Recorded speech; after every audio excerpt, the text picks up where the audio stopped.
तो हमने last lecture में पढ़ा था कि समवायता, उसका सामान्य परिचय और उसका क्लासिफिकेशन कि कितने कितने टाइप का होता है और कौन कौन सा।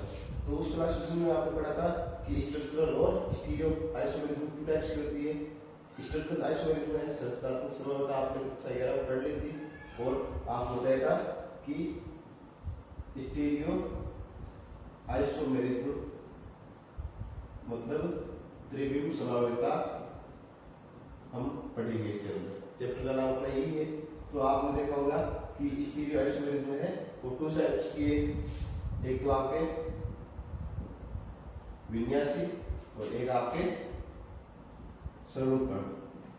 आपने पढ़ा था कॉन्फ़िगरेशनल और एक आपने पढ़ा था कन्फर्मेशनल। ठीक है, फिर आपने पढ़ा था कि ये आगे अदर टू टाइप्स में डिवाइड होती है। ठीक है, कौन कौन सी? एक तो आपके ज्यामितीय और एक आपके प्रकाशिक, ज्योमेट्रिकल और आपके ऑप्टिकल आइसो। क्लियर है? तो अब अपना चैप्टर की जो विन्यासी था, विन्यासी के अंदर कौन सी? ज्यामितीय और प्रकाशिक। तो सबसे पहले हम पढ़ेंगे ज्योमेट्रिकल या ज्यामितीय समवायता। क्लियर है? तो आज का टॉपिक क्या हो गया? ज्यामितीय या ज्योमेट्रिकल आइसोमेरिज्म। तो देखो वही ज्यामिति का आपने मैंने डेफिनेशन बताई थी कि ज्योमेट्रिकल आइसोमेरिज्म क्या होती है। तो देखो आज का है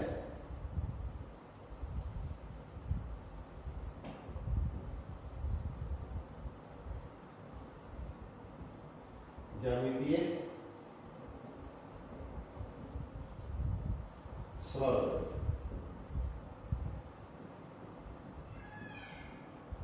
तो देखो ज्योमेट्रिकल आइसोमेरिज्म मतलब क्या होता है कि इनकी कोई भी दो कंपाउंड है उनकी ज्यामिति क्या हो? डिफरेंट डिफरेंट हो।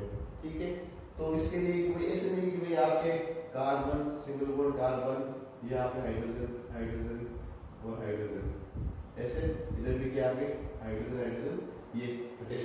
तो क्या ये ज्यामितीय समवायता शो करेगा? तो उसके लिए क्या है? तो ये नहीं करेगा। तो उसके लिए आवश्यक कंडीशन है कि वो कौन कौन सी कंडीशन है जो आपके ज्योमेट्रिकल आइसोमेरिज्म क्या करते हैं? शो करते हैं। तो उसके लिए क्या है कि कार्बन डबल बॉन्ड कार्बन, ये कार्बन डबल बॉन्ड नाइट्रोजन। ठीक है, तो ये जो डबल बॉन्डेड जो कंपाउंड्स होते हैं, द्विबंध से आबद्ध जो यौगिक होते हैं, वो क्या करते हैं? आपके ज्यामितीय समवायता प्रदर्शित करते हैं। ठीक है, तो कहने मतलब क्या है कि द्विआबद्ध युक्त जो आबद्ध यौगिक होते हैं वो ज्यामितीय समवायता प्रदर्शित करते हैं। क्यों करते हैं? कि उसके लिए जैसे मान low carbon double bond carbon है और आप यहाँ पे कोई एक ग्रुप जुड़ा है, यहाँ पे आपके ए जुड़ा है, यहाँ बी है और यहाँ आपके बी है। ठीक है, तो कहने मतलब क्या है? अब ये ए है, क्या कर लेगा? अगर ये इसमें रोटेशन होगा तो ये ए क्या कर लेगा? ए की जगह आ जाएगा ये ए, बी की जगह आ जाएगा ये बी, इस बी की जगह ये वापस बी, ए की जगह। तो कहने मतलब क्या होगा? इनके अंदर रोटेशन होके ये चेंज भी हो सकते हैं। तो कहने मतलब क्या है? इनकी ज्यामिति है, जब यहाँ से यहाँ आएगा या फिर यहाँ से यहाँ आएगा तो ज्यामिति क्या होगी? डिफरेंट होगी थी, वही संरचना अलग होगी नहीं होगी। तो इस वजह से क्या होती है? इनमें समवायता उत्पन्न होती है। ठीक है, तो उसको क्या बोलते हैं? ज्यामितीय समवायता कहते हैं। तो मेरे हिसाब से आपको ये डेफिनेशन क्लियर हो गई होगी। ठीक है, तो डेफिनेशन भी आपको क्लियर हो गई। अब उसके बाद देखो कि कार्बन सिंगल बॉन्ड कार्बन वाला है वो आपके ज्यामितीय समवायता प्रदर्शित क्यों नहीं करता? क्यों नहीं करता? जैसे आप कोई एग्जांपल ले लो, एक जैसे मान लो ये कोई भी एक गत्ता है, कार्डबोर्ड है। ठीक है, मैंने इसको एक कलर कर दिया और मैंने यहाँ पे कोई एक कील लगा दी। ठीक है, तो ये कील लगा के मैं क्या करता हूँ? अब ये एक सिंगल कील है तो ये इसको मैं रोटेट कराऊंगा तो ये आसानी से क्या कर लेगा? रोटेट कर सकता है, ये घूम सकता है। ठीक है, अगर मैं इसकी जगह क्या कर दूं?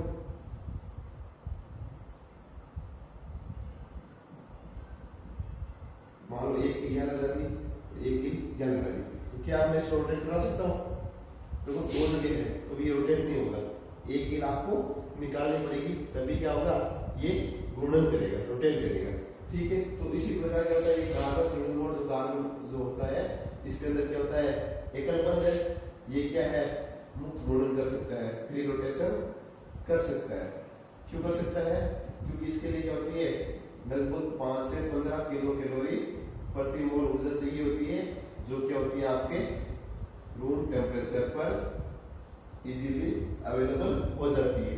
इस वजह से क्या होती है, कार्बन सिंगल बॉन्ड कार्बन युक्त जो यौगिक होते हैं वो ज्यामितीय समानता प्रदर्शित नहीं करते। क्यों, ये मुक्त घूर्णन करते रहेंगे तो इनकी ज्यामिति है वो डिफरेंट आपको दिखाई नहीं देगी। क्लियर है, क्यों नहीं दिखाई देगी, क्योंकि ये आसानी से रोटेट कर सकता है, क्योंकि इसके लिए ऊर्जा होती है वो बहुत कम चाहिए, वो आसानी से क्या हो सकता है, सामान्य टेम्परेचर पर ये उपलब्ध हो जाती है। लेकिन ये तुलना होगी आपके एक कार्बन को आपने एक कील लगाई, उसको आप आसानी से रोटेट करवा सकते हो। जब 2 कील लगाओगे तो क्या होगा, ये रोटेट नहीं करेगा। ठीक है, तो नहीं करेगा तो क्या करना पड़ेगा, आपको एक कील निकालनी पड़ेगी।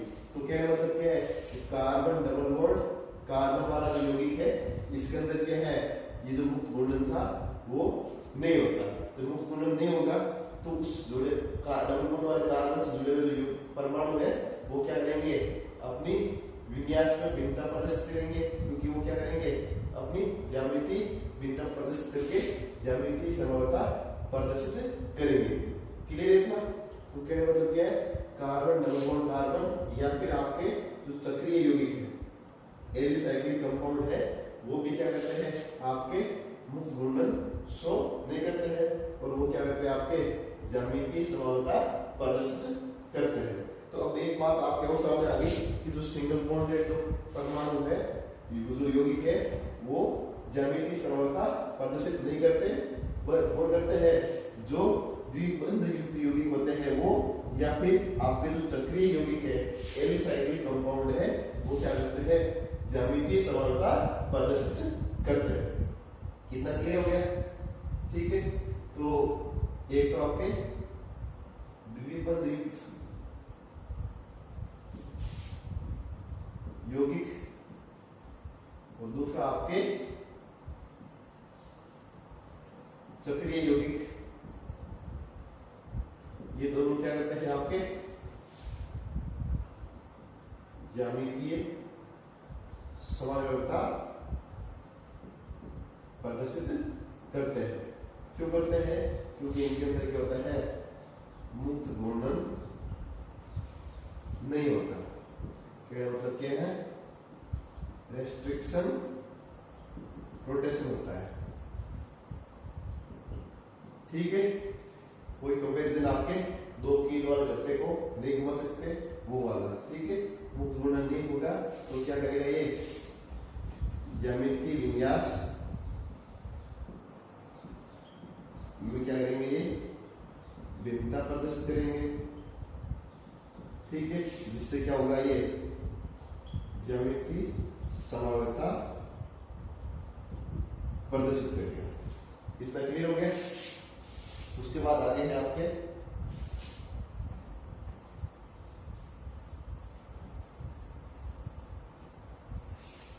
कि ऐसे कौन कौन से यौगिक है जो ज्यामितीय समानता प्रदर्शित करते हैं। सामान्य सूत्र उनके कि बस जो ज्यामितीय समानता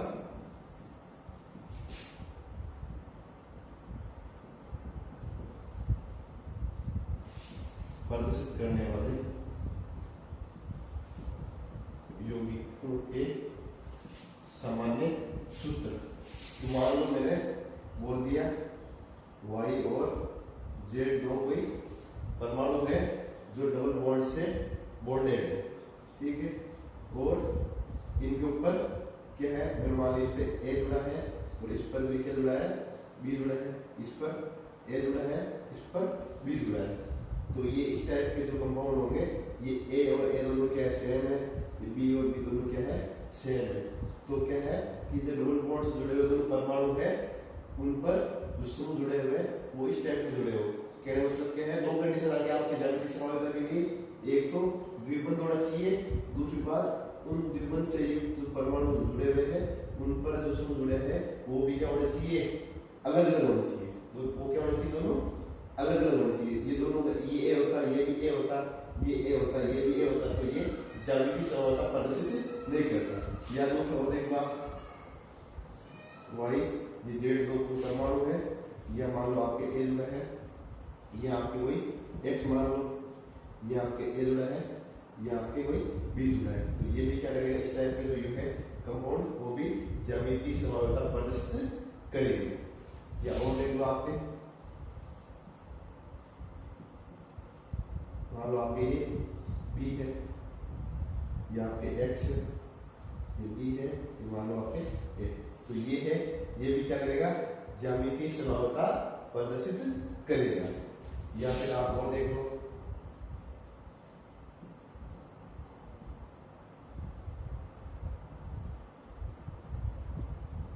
कहने मतलब क्या है कि जो इस टाइप के जो यौगिक होंगे, कंपाउंड्स होंगे, वो ज्योमेट्रिकल आइसोमेरिज्म शो करेंगे।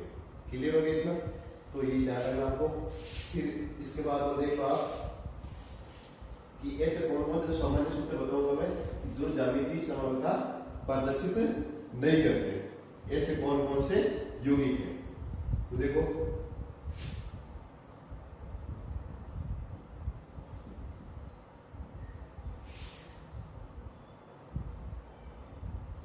मैंने आपको बोला था कि जो एक परमाणु जुड़ा है डबल बॉन्ड से, उसके ऊपर जो समूह जुड़े हुए दोनों समान नहीं होने चाहिए। ये दोनों क्या होना चाहिए, हमेशा अलग अलग होने चाहिए। ये दोनों से क्या होना चाहिए, अलग अलग होना चाहिए। अगर ये दोनों सेम होंगे, ये दोनों सेम होंगे, तो ये भी क्या करेंगे, ज्यामितीय समानता प्रदर्शित नहीं करेंगे। और एग्जाम्पल देख लो आप,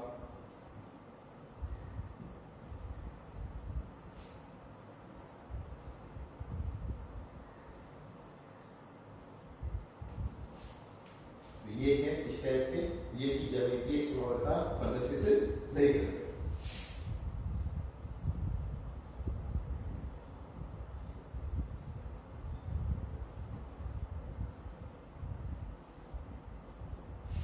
ये इस टाइप से है, ये भी ज्यामितीय समानता प्रदर्शित नहीं करते, क्योंकि जो कंडीशन है दो वो पूरी नहीं हुई।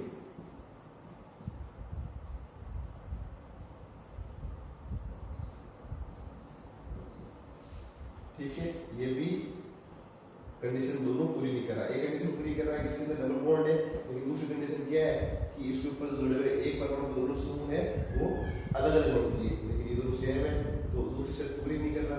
इसका मतलब क्या है, ये भी आइसोमेरिज्म शो नहीं करता, ये भी ज्यामितीय समानता शो नहीं करता, और ये भी शो नहीं करता। क्लियर हो गया इतना? तो ये है आपके कौन कौन से है जो सामान्यतः ज्यामितीय समानता प्रदर्शित करता है और ज्यामितीय समानता प्रदर्शित नहीं करता। क्लियर है? अब उसके बाद है कि जो यहाँ पे जो ये आपके वाई जेड और ये ए बी है, ये कौन कौन क्या है, तो ये वाई और जेड है, वाई और जेड ये है, ये आपके कार्बन या नाइट्रोजन, इनमें से कुछ भी हो सकता है। क्लियर है? ये वाई और जेड दिख रहा है, यहाँ कार्बन कार्बन भी हो सकता है, कार्बन नाइट्रोजन भी हो सकता है, और नाइट्रोजन कार्बन भी हो सकता है। ठीक है, तो यहाँ पे जो ए है, बी है और एक्स है, ये कोई भी परमाणु हो सकता है, या कोई समूह हो सकता है, या कोई भी अनाबंधित इलेक्ट्रॉन युग्म हो सकता है। कहने का मतलब क्या है कि कोई भी एटम या ग्रुप और नॉन बॉन्डेड इलेक्ट्रॉन पेयर कुछ भी हो सकता है। क्लियर है? तो ये आपका जो ये जनरल स्ट्रक्चर थी जो आपके ज्योमेट्रिकल आइसोमेरिज्म शो कर रही थी तो कुछ नहीं कर रही थी। क्लियर है? अब एक बात और आती है समपक्ष और विपक्ष, सिस और ट्रांस। वो क्या होती है, देखो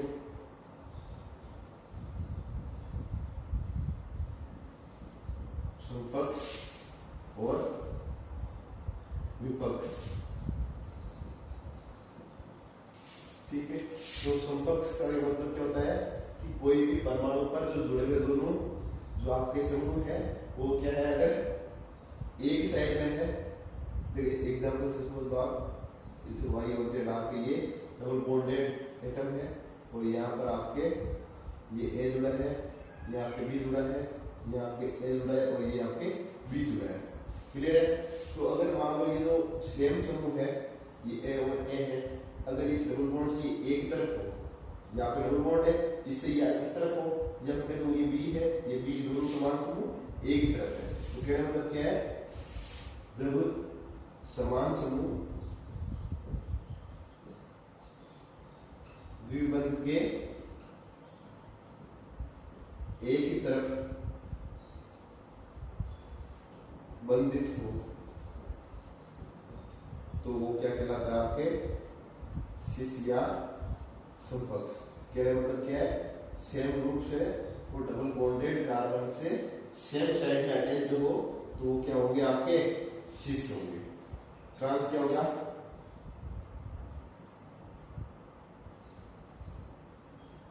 मान लो ये ए है, ये इधर ए जुड़ा है, इधर बी है और ये इधर बी जुड़ा है। कहने मतलब क्या है, ये सेम एटम ए और ये सेम एटम ए, ये दोनों सेम एटम क्या है, डबल बॉन्ड से अपोजिट साइड में। कहने मतलब क्या है, जब सेम ग्रुप अपोजिट साइड में अटैच्ड हो तो वो क्या होगा आपके ट्रांस या विपक्ष। ये देखो बी है, ये बी है, दोनों क्या है अपोजिट डायरेक्शन में। तो कहने मतलब क्या है, जब सेम ग्रुप डबल बॉन्ड के सेम साइड में हो, एक साइड में हो, वो तो क्या होगा सिस। अगर मान लो सेम ग्रुप डबल बॉन्ड के अपोजिट साइड में अटैच्ड हो तो वो क्या होगा ट्रांस। इतना क्लियर हो गया। जैसे ये तो आपका जनरल फॉर्मूला था, अब एक एग्जांपल देख लो आप।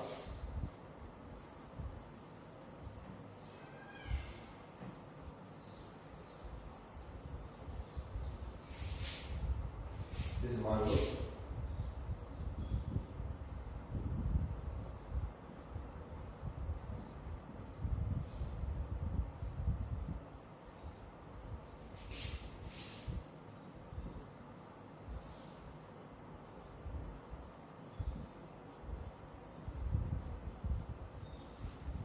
मतलब क्या है, ये मिथाइल ग्रुप है, ये मिथाइल ग्रुप है, दोनों क्या है डबल बॉन्ड के एक साइड में है, ठीक है।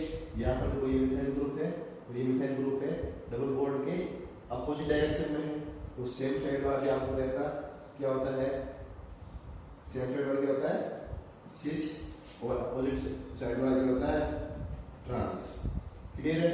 तो इसका नाम क्या होगा, नाम देखो 1 2 3 4 कार्बन है, 4 कार्बन मींस क्या है ब्यूट, डबल बॉन्ड है तो क्या लग जाएगा इन, कौन से एटम पर है सेकंड एटम पर है तो क्या हो जाएगा ब्यूट 2 इन, लेकिन कौन सा है सिस, क्योंकि ब्यूट 2 इन तो ये भी है तो क्या है पूरा नाम इसका सिस ब्यूट 2 इन।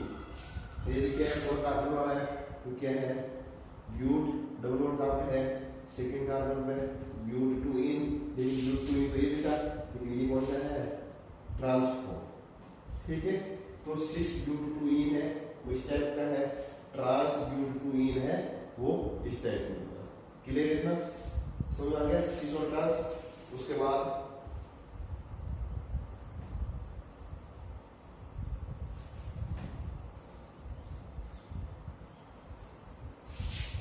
जो आपके सिस और ट्रांस है इनका आपस में इंटर कन्वर्जन अंतर परिवर्तन,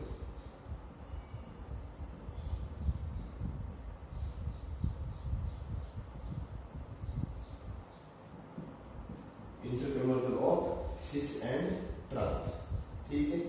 तो क्या होगा, तो इससे पहले आपने जैसे सिस देखा था आपने सिस ब्यूट 2 इन और ट्रांस ब्यूट 2 इन, तो आपका ये कोई मिक्सर होगा तो उसमें कैसे आप अलग करोगे कि ये सिस है ये ट्रांस है। तो उसके लिए क्या है दो मेथड है, एक तो आपके परबाजी आसवन या फिर आपका है एक परबाजी क्रिस्टलन, फ्रैक्शनल डिस्टिलेशन और ये आपका है फ्रैक्शनल क्रिस्टलाइजेशन, ठीक है। परबाजी आसवन और परबाजी क्रिस्टलन ये दो मेथड्स है जिनसे आप सिस और ट्रांस को क्या कर सकते हो, आइसोलेट कर सकते हैं, पृथक कर सकते हैं। ये आपने पर्वत या आसमान किस प्रकार में ये कैसे काम करते हैं, तो ये डिपेंड करते हैं उन कंपाउंड्स के मेल्टिंग पॉइंट और बॉइलिंग पॉइंट। कहने का मतलब क्या है, शीश और ट्रांस के गलनांक और गलनांक, मेल्टिंग पॉइंट और बॉइलिंग पॉइंट क्या होते हैं, डिफरेंट होंगे।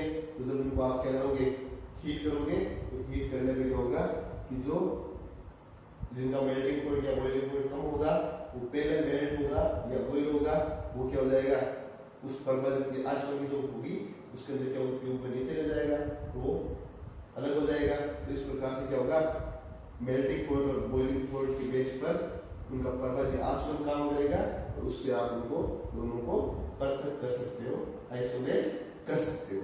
ठीक है, आपने क्लास 11th में पढ़ ली थी दोनों मेथड्स, क्लियर है ना।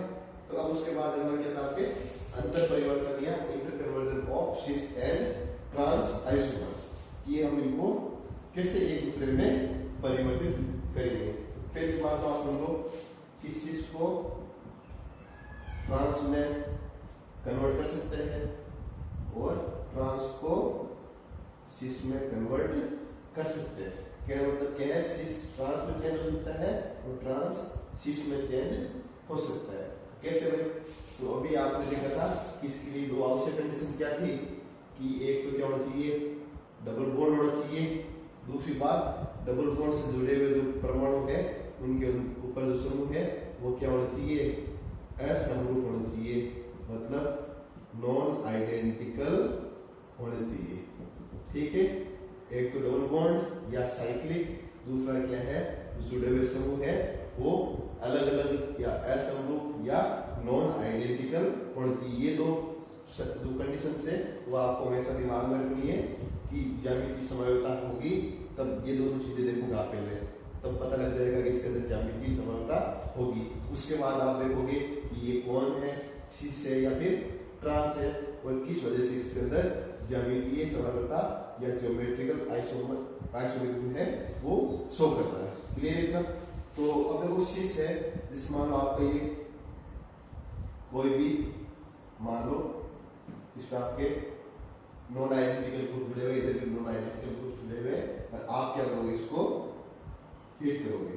क्या करोगे, हीट करोगे। क्यों करोगे, क्योंकि आपने देखा था कि डबल बॉन्ड है वो क्या है, रेस्ट्रिक्ट क्या होगा, रोटेशन होगा, उसके अंदर प्रतिबंधित गुणन होगा, रेस्ट्रिक्टेड रोटेशन,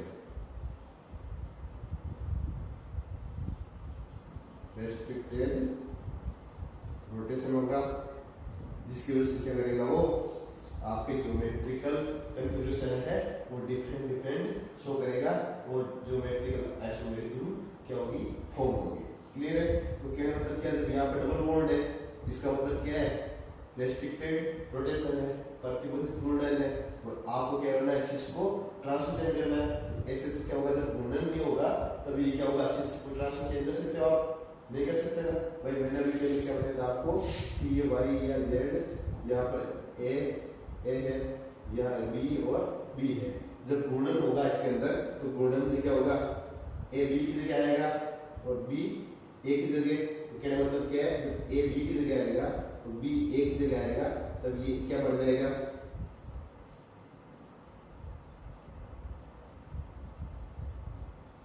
देखो यहाँ पे सेम ग्रुप है, वो डबल बॉन्ड की सेम साइड में है, यहाँ पर देखो सेम ग्रुप है और डबल बॉन्ड की अपोजिट साइड में। इसका मतलब क्या है, ये तो सिस है और ये क्या है आपके ट्रांस है। क्लियर है ना। लेकिन ये सिस ट्रांस कब चेंज हुआ, जब मैंने इस ए को रिप्लेस कर दिया बी की जगह, तो बी को रिप्लेस करके कहा ले आया ए की जगह, तभी हुआ ना। लेकिन आपको पता है कि जब तक ये डबल बॉन्ड है तब तक क्या होगा, इसके अंदर रोटेशन नहीं होगा, घूर्णन नहीं होगा। जब घूर्णन नहीं होगा तो आपका क्या होगा, इंटरकन्वर्जन पॉसिबल नहीं है। तो उसके लिए क्या करना पड़ेगा आपको, जो डबल बॉन्ड में क्या होता है, एक सिग्मा और एक क्या होता है पाई बॉन्ड। तो आपको क्या करना पड़ेगा, सिग्मा की कंपैरिजन में पाई बॉन्ड क्या होगा, इजीली ब्रेक होगा। तो क्या करोगे आप, पहले पाई बॉन्ड को ब्रेक करोगे और पाई बॉन्ड को ब्रेक करोगे तो कौन बचेगा, केवल सिग्मा मींस सिंगल बॉन्ड। और आपने पढ़ा था कि गद्दे के ऊपर देखा था ना आपने, जो एक ये लगी हुई है तब वो क्या हो रहा था, उसके अंदर फ्री रोटेशन हो रहा था, मुक्त घूर्णन हो रहा था। जब सिंगल बॉन्ड बचेगा तब इसके अंदर क्या हो सकता है, ग्रुप्स क्या कर सकते हैं, अपने पोजीशन को एक्सचेंज कर सकते हैं। जब पोजीशन एक्सचेंज करेंगे इसका मतलब क्या है, उनके जो सिस है वो ट्रांस में चेंज हो सकता है और ट्रांस है वो सिस में चेंज कर सकता है। लेकिन ये क्या करेंगे, हम उसको पहले ब्रेक करना पड़ेगा पाई बॉन्ड को। पाई बॉन्ड को ब्रेक करने के लिए क्या करेंगे, हम इनको हीट करेंगे। किसको क्या करेंगे, इसको हीट करेंगे हाई टेम्परेचर पर, ठीक है। क्यों, क्योंकि पाई बॉन्ड को ब्रेक करने के लिए कितनी चाहिए, 62 किलो कैलोरी पर मोल एनर्जी रिक्वायर्ड होती है। तो इतनी एनर्जी इसको रिक्वायर्ड होगी, तो इसको हम क्या करेंगे, हाई टेम्परेचर पर इसको हम क्या करेंगे, हीट करेंगे। हीट करेंगे तो पाई बॉन्ड क्या हो जाएगा, ब्रेक हो जाएगा। पाई बॉन्ड ब्रेक हो जाएगा तो बचेगा कौन सा, केवल सिंगल बॉन्ड सिग्मा। तब इसके अंदर क्या होगा, फ्री रोटेशन हो जाएगा। वो फ्री रोटेशन होगा तो क्या होगा, ये इंटर कन्वर्जन पॉसिबल हो जाएगा, सिस ट्रांसमिशन हो जाएगा। फिर इसको अगर वापस आप कूल करोगे, इनकी कूलिंग प्रोसेस होगी, तब ये पाई बॉन्ड वापस क्या हो जाएगा, रिफॉर्म हो जाएगा, दोबारा स्थापित हो जाएगा। तो दोबारा स्थापित हो जाएगा इसका मतलब क्या है, वापस ये ज्योमेट्रिकल आइसोमेरिज्म शो करने लग जाएगा और इनकी जो कंडीशन थी वो चेंज करनी थी, वो इंटर कन्वर्जन भी पॉसिबल हो गया।